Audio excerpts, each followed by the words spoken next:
Chapter 9, The Inflection Point, 2010. 2010, 13, 2010, 13 cities, 1,100 volunteers. The inflection point, that was how Junior defined the year. A perfect way to describe how 2010 played out. Not just for Make a Difference, but also for Gloria, Jitin and me. In 2010, MAD expanded its reach some more, starting chapters in Chandigarh, Kolkata and Vellore. With new chapters, MAD's volunteer strength went past the 1,000 mark. MAD was now operating in 13 cities with a volunteer base of 1,100. Junior has very vivid memories of 2010. Lots of good things had happened at MAD thus far, but 2010 was really the inflection point for the organization. I think that's when we stopped with thinking of the moment as merely a rebellion against the system. We moved beyond that and began to focus on the enormity of the problem and the enormity of the solution required to fix it. It was a year of investing in people and defining our values and the cup of tea.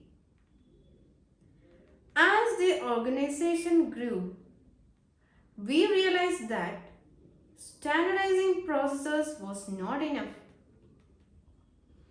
With growth came complexities. We needed people who were leaders, motivators, and problem solvers. We had to invest in people as well as processes in order to meet the new challenges.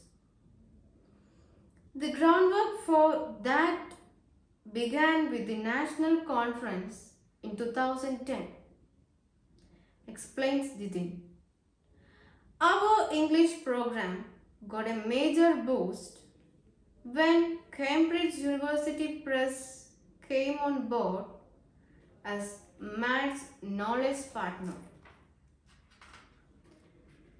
This gave MAD access to Cambridge English curriculum and books which could be used in MAD's classrooms.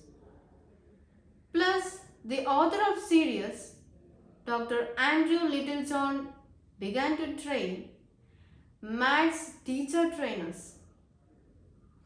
The MAD app was back in a new, improved version. It returned stronger, better, and certainly quicker than before. And last but not the least, Michelle Obama came calling. Jitin's 2010. It was certainly an inflection point for me personally, remembers Jitin. I joined Make a Difference as a full-time employee, met my first real mentor Akshay Cherian of Career Craft Foundation and attended 2 fellowships, USA and Mexico. Ever since its inception in 2006, Jitin's life had revolved around MAD. But it was in 2010 that he made it official by quitting his job in the corporate sector and taking the final plunge. It would be another year before he moved to Bangalore, but in 2010 he joined MAD as a full-time employee. That year, Make a Difference went on to win two more awards: Youth Action Net Global Fellow US and Course Fellowship 2010. The US Fellowship of 2010 was the one that laid the grounds for Michelle Obama's visit with mad students in Mumbai the same year. On the last day of the fellowship, there was a dinner held by the State Department for all the NGOs attending. I got into conversation with a lady who said that she worked with floaters, says Jijin. Whatever. I thought to myself, not knowing that acronym stood for First Lady of the United States. Anyway, she said that she would put down the name of Make a Difference on the list of probable NGOs in case of a presidential visit. I smiled politely and didn't give it a second thought. So it came as a bit of a shock when we were contacted by the Americans in November 2010. As a part of the presidential visit, the First Lady wanted to visit an Indian NGO and they had zeroed in on Make a Difference. They had conducted a thorough reconnaissance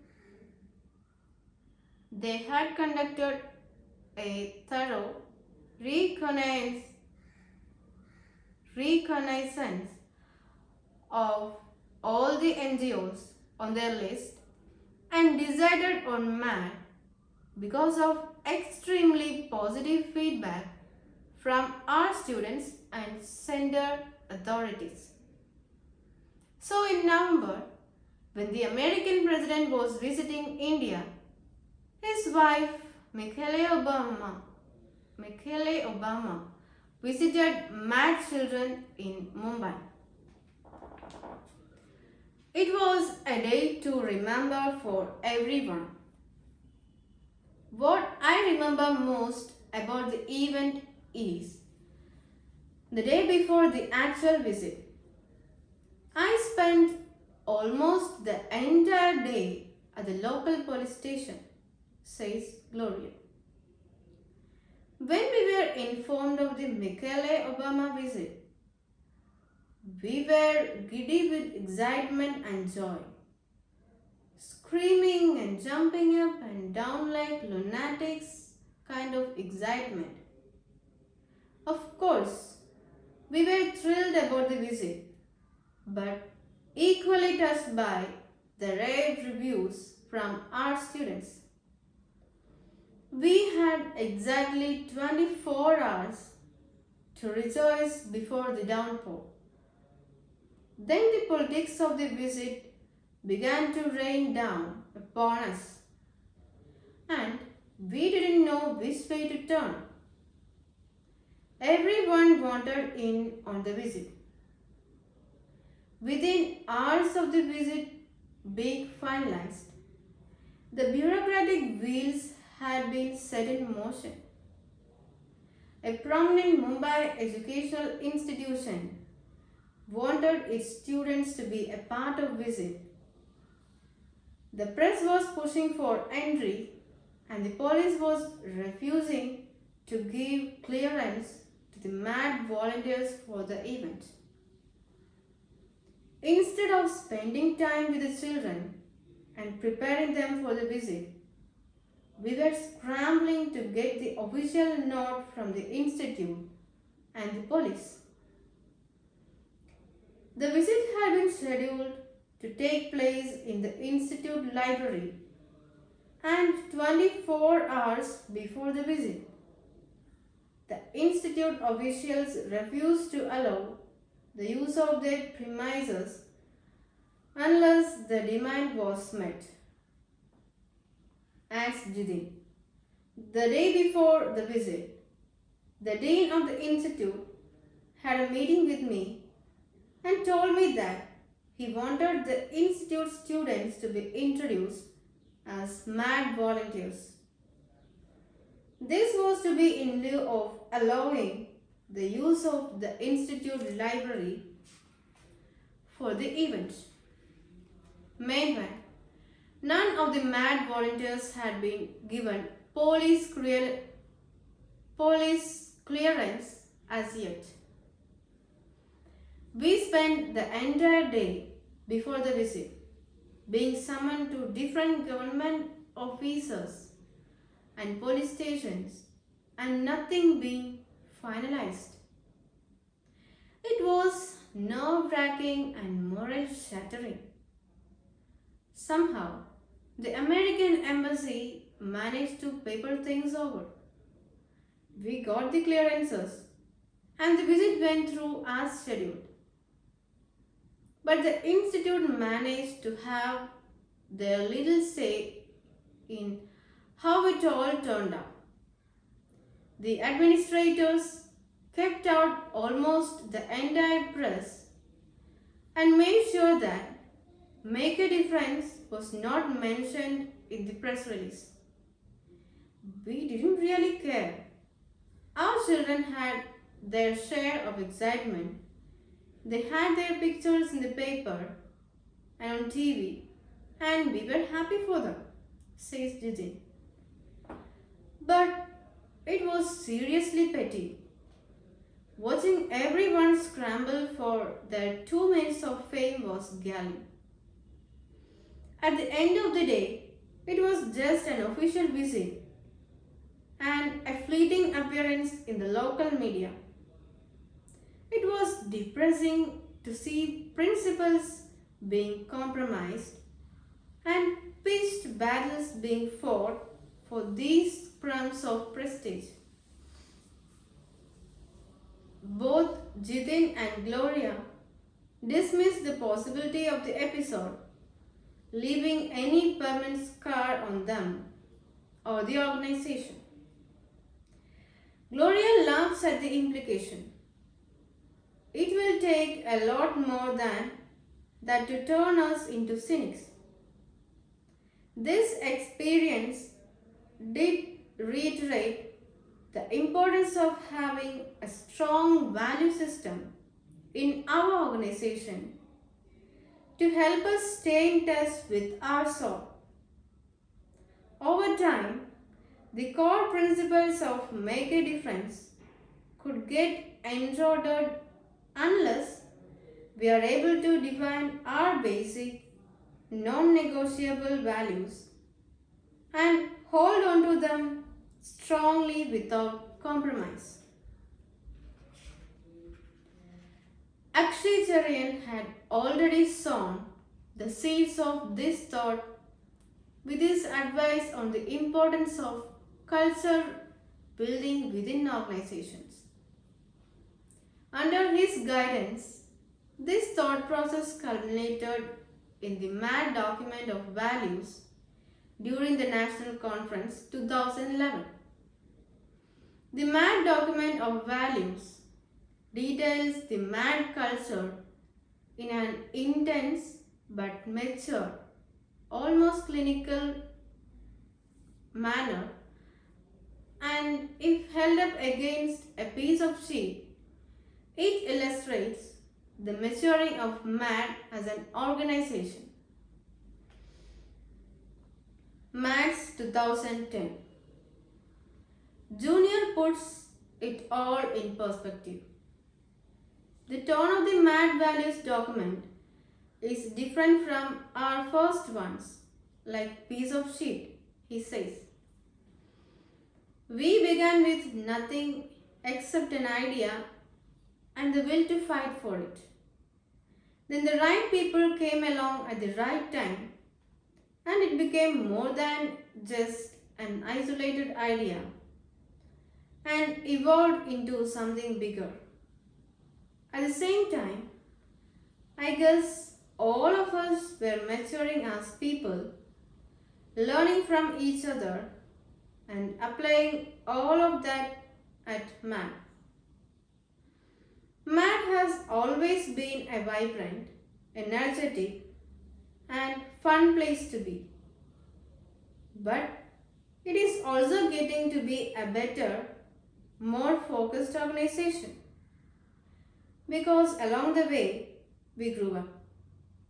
We became more focused on getting the work done than making a statement. Or perhaps making a statement was still important, but that was not the only thing we needed to do. We all needed to do a better job. Matt needed to do a better job. All of us at Matt started pushing the set boundaries. And any organization, I think, is a reflection of the people who comprise it, who define its thought. And as thought leaders, we became more driven to succeed at what we did than who we said we were. In a nutshell, we were all grown up. Matt was all grown up. For Matt, 2010 was an eventful year in more ways than one. While there were the highs of the milestones reached, there was also the hard task of integrating the diverse strands of opinions within the organization. The expansion dilemma was probably the first of the major internal debates at MAC. In the year 2010, there were a lot of good things raining down on the organization. Awards, steady growth, MAC values document, and a flurry of inquiries to begin new MAC chapters.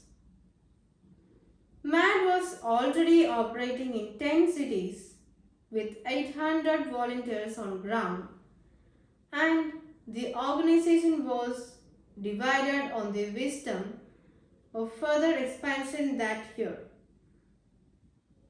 In August of the year, the question of expansion was placed on the table for discussion, and it was debated long and hard, with both viewpoints weighing in equally on the issue. There was a view that since the MAT programs were not delivering the expected outcome on ground, the immediate need was to redesign the curriculum and streamline the programs for greater impact. Unless the expansion was carefully calibrated, it would divert valuable resources from program improvement to operations. Plus, a couple of the cities were still struggling and needed re-incubation to survive. It seemed obvious that strengthening the existing MAT chapters should be prioritized over starting fresh MAT chapters. The counter view was that the MAT movement was gaining ground and expansion was needed to keep the momentum going. 4 years into operation, MAT had the expertise and resources to deal with the immediate concerns without shelving the growth plans. Improvement and innovation were an ongoing process which could run parallel to expansion. It did not have to come down to an either or option. MAT could choose both. Those who lobbied for a freeze on immediate expansion were unconvinced by the have-it-all argument, and the debate closed with the decision to pause the expansion process for a while. But the debate was reopened the same year when the unforeseen happened. Michelle Obama's visit to make a difference put the organization in the spotlight and gave it considerable boost in terms of recognition and credibility. Under the changed circumstances, the expansion plan had greater visibility and was adopted for implementation.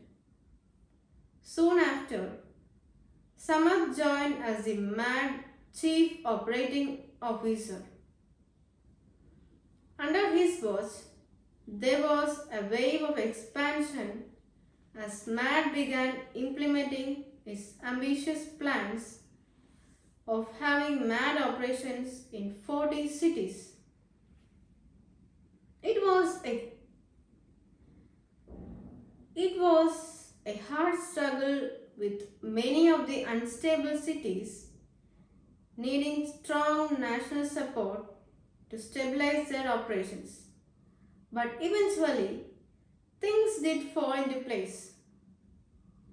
That year, Make a Difference crossed a milestone, 1,000 volunteers.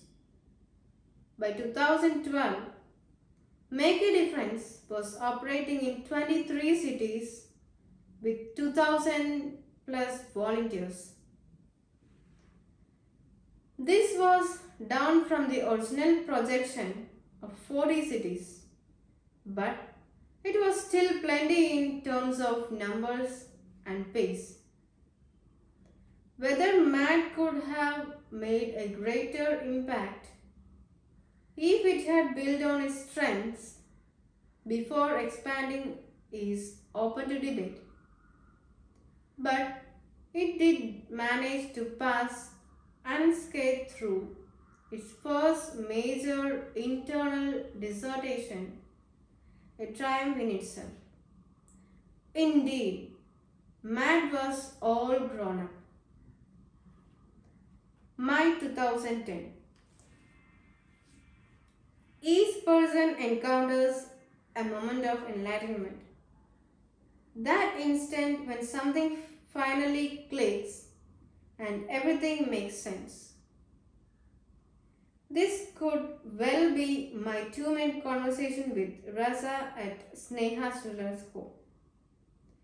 It was that pithy exchange which slammed me awake and saved me from a lifetime of regrets. Reza, a long-term resident of Sneha's children's home, was originally from Patna in Bihar. When he was just 9 years old, Reza had been pulled out of school and sent to work by his father for wages as low as rupees 300 per month.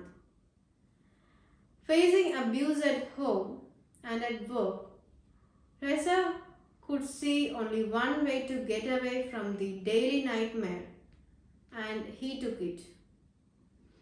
In all these years that I have known him, he has been consistent in his refusal to discuss his home back in Patna. But he is always ready to discuss the long journey across the country, a journey which he tried to prolong by changing trains frequently.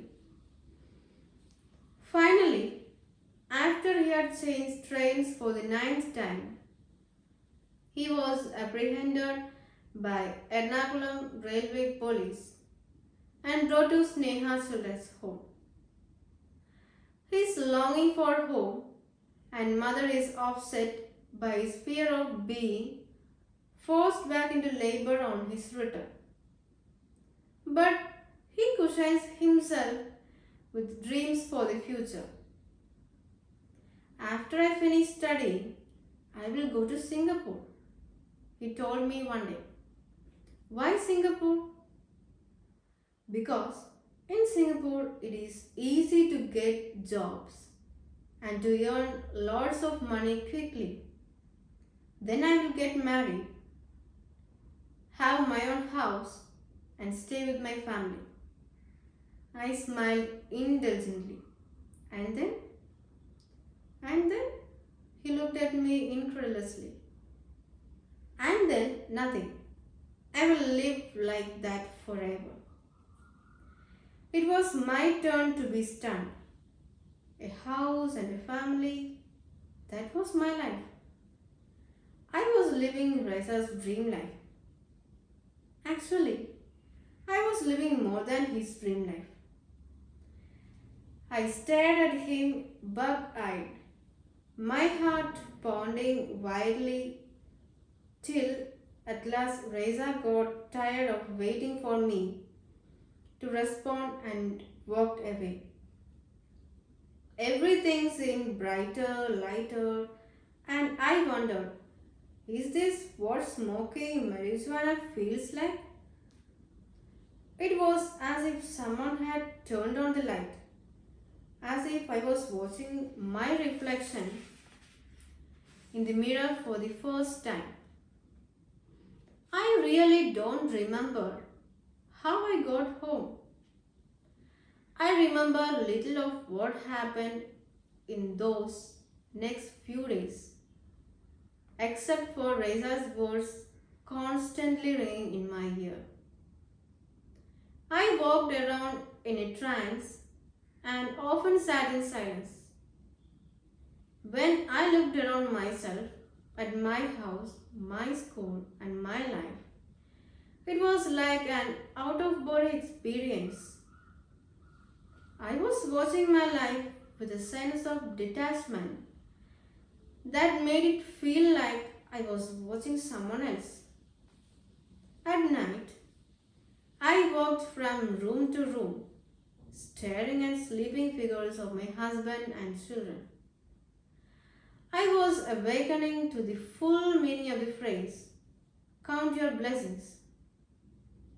The knowledge ricocheted and expanded within, till I could scarcely think of anything else. I remember being asked on several occasions if I was okay. It was usually when I was staring into nothingness with glazed eyes. If truth be told, I don't know if I was okay. All I knew was that I had receded too deep. Within that, a veil had dropped between the outer world and me. While I could hear the breath of every cell in my body, the world outside had dimmed into a series of foggy sights and muffled sounds. In our moments of highest realization, we stand so empty as to have merged with our souls, and in that state, no words are necessary. We have returned to the great silence from which we came. Simon's Philip. When I had regained full consciousness, I was free. Free from the million little things that had marred my life. Heat, dust, bad roads, traffic, boarding parties, nasty people, travel sickness, loneliness, depressing headlines, lost stuff, broken things, feeling hurt, feeling ignored, feeling misunderstood, wanting more, having less. I never again had trouble brushing them away or shelving them into the minor bliss compartment and slamming the door on them. I no longer had to chase after happiness. It was my default state of being. Every night, I had a roof over my head. Every meal, I had food on my table. Every moment of my life, I had the security of a family. Food, shelter, and security. And then nothing, as Raisa said. I am glad to have learned that while there is still time. Having learned this, I plunged into life as never before. I did what felt right, what felt good, and stopped killing myself pondering the consequences. I smiled a lot, was super nice to everyone, and was quick to say sorry. I was in love with my life and I wanted everyone to be happy. And one day in the staff room, I did exactly what I had done so often inside my head. In the middle of a boisterous discussion in Malayalam, I stood up and said firmly, "Please repeat that in English." There was a momentary silence, but what I saw in the faces around was a slow realization, not anger or irritation. And then the babble continued, this time in English. It was that simple, and it had taken me a whole year to do it. That was a face palm including kicking myself repeatedly, WTF moment. All the wasted years, standing on the fringes and moping when all I had to do was made into the thick of things. Thereafter, I had the time of my life at school. Friends, lifelong friends, and soul sisters, I found them all in the same staff room, where I had been a stranger for so long. And no matter how hard I tried, I can't help but look back on those wasted years with a great deal of regret. In the 5 years since that wake up call, my old self has been fading away by degrees. And sometimes it is hard to remember that I was thinking back then and why. So, I can't exactly recollect what stopped me. Probably fear of the unknown devil. In a confrontation, the known devil almost always wins hands down. Loneliness and isolation probably seemed a better option than possible rejection. What if I had reached out and been met with a slap instead of handshake? Having received several rebuffs since then, I know that the sting doesn't last. And once you are habituated to it, it not only hurts less, but also eliminates fear of rejection altogether. Failure gains its proper proportion. It goes from being a potentially devastating demon to a couple of hours moments. Over time, I have become less and less concerned with consequences. Consequences are rarely catastrophic or irreversible. They are merely dampeners to decisive actions. Rather than battling for fear, much better to plunge in and move, having learned lessons from a fiasco. So, in the summer of 2010, I too was all grown up. Even if it took 43 years, I had finally pulled it off. Glorious 2010. 2010 was the year of grand collision involving Gloria, Berkey, Mad, Munna, and I. The impact flung us all off our set trajectory, but the impact was the greatest on Gloria. It was 2 years since she had started the Hyderabad chapter. The operations had stabilized, and it was natural for her to feel that she was on the top of things. Getting tangled in Munna's life revealed how wrong she was. 2010 was definitely the inflection point for Gloria.